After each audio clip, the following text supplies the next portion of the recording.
day 3 of E3, and I'm going over both Bethesda and Ubisoft. So first, let's go over Bethesda Land. Yay! Bethesda Land! First up, we open to the world of VR. Bethesda has been working on a few VR games. The first title we see is Doom VFR. It looks pretty weird with just bodiless hands, but you still get to kill demons and have fun. The second VR game is, of course, Fallout 4. I love Fallout, and Fallout 4 seems to be coming along alright. The menus in settlement mode seem a bit weird, and so is trying to put everything into place, but it still looks fun. After that, we got shown Morrowind for Elder Scrolls Online. Seems those who were asking for a Morrowind remake will have to settle for this expansion in online.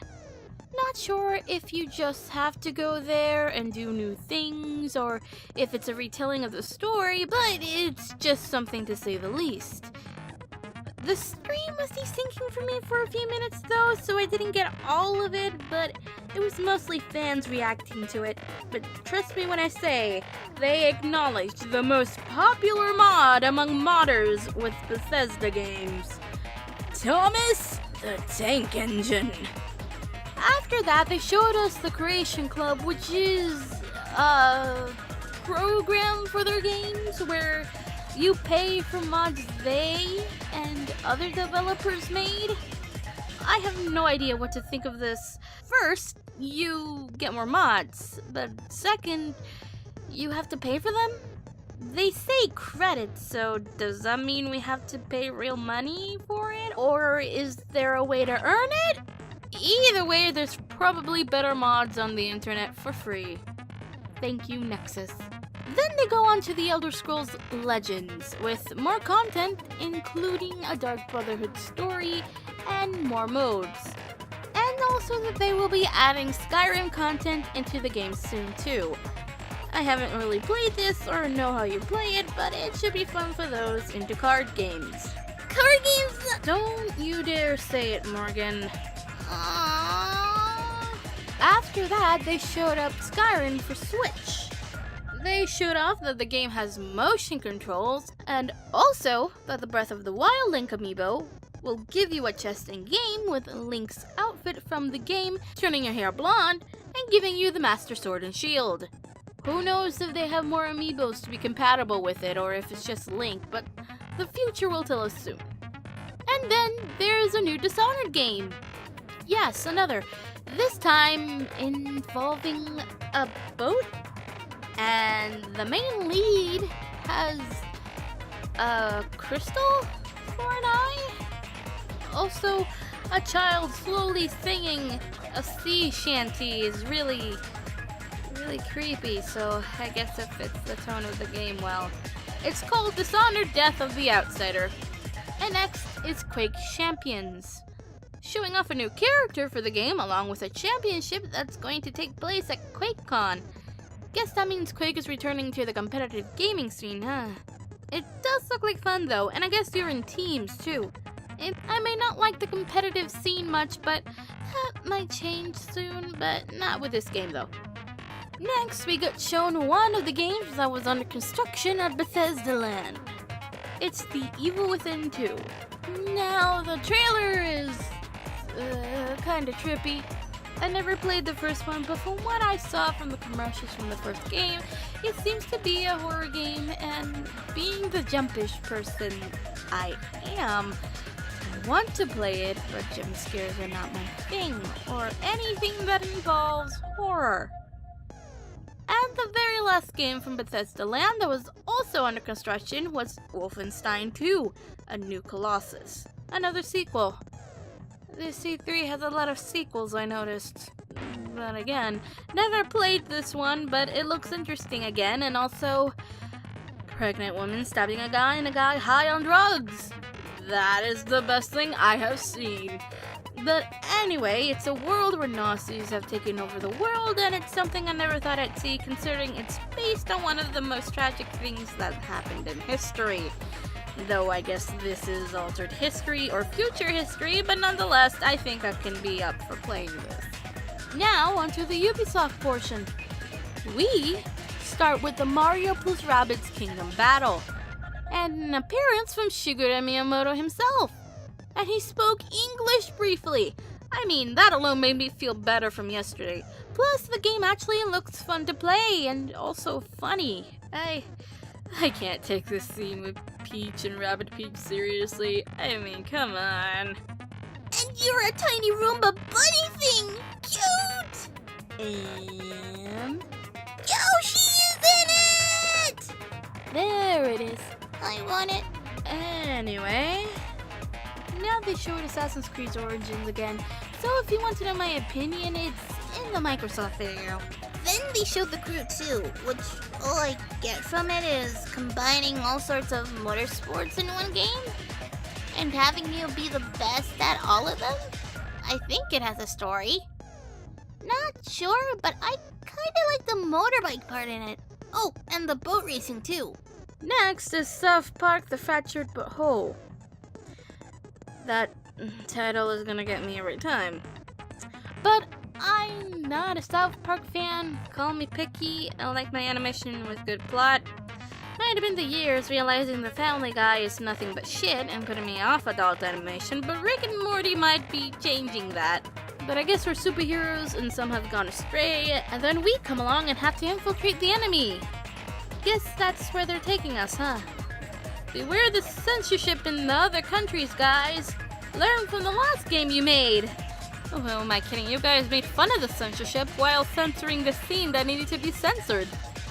The next one is a VR game called Transference, and it's very trippy and fucking scary.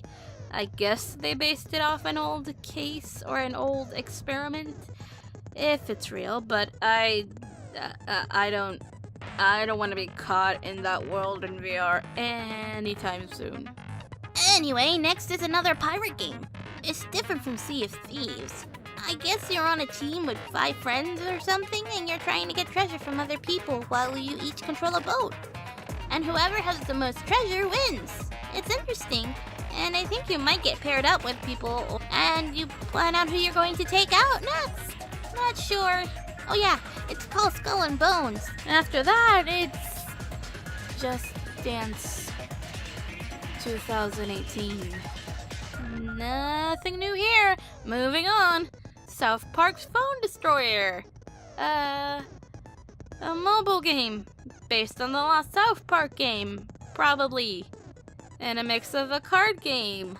Moving on again. Starlink Battle for Atlas, a space game for Xbox One, PS4, and Switch. And it uses a kinda amiibo-esque figure that you can change the weapons physically on the figure. That will also change in game because it's connected to the controller. It's a cool concept, but wouldn't the figure get in the way? I don't know how I feel about this, but graphics are nice, I guess.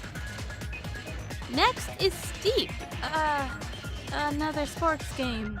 Okay, it's based on the next Winter Olympics. It's even sponsored by the people from the next one, which I have no idea where that is. But I think it's just full of sports that require a single person and a board or skis. I don't have anything else to say about this either. Alright, on to Far Cry 5. And this shit already looks crazy and cool.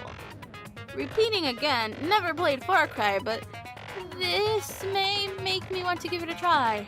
Plus, Boomer the dog is adorable! First Fallout, and now I can have a dog partner in Far Cry. Damn it, there's too many cute things happening so far. But anyway, we're going against a cult that is killing everyone in a town who doesn't join them by closing the town off and cutting off the internet and phone services.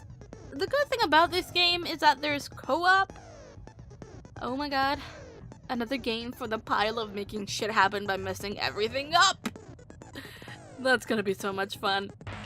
And now, the very last game is... Oh, sig hell no. I've been waiting 14 years for this. You out. Whoa, Out and out. hey. Out. No, out. Okay, so Beyond Good and Evil 2.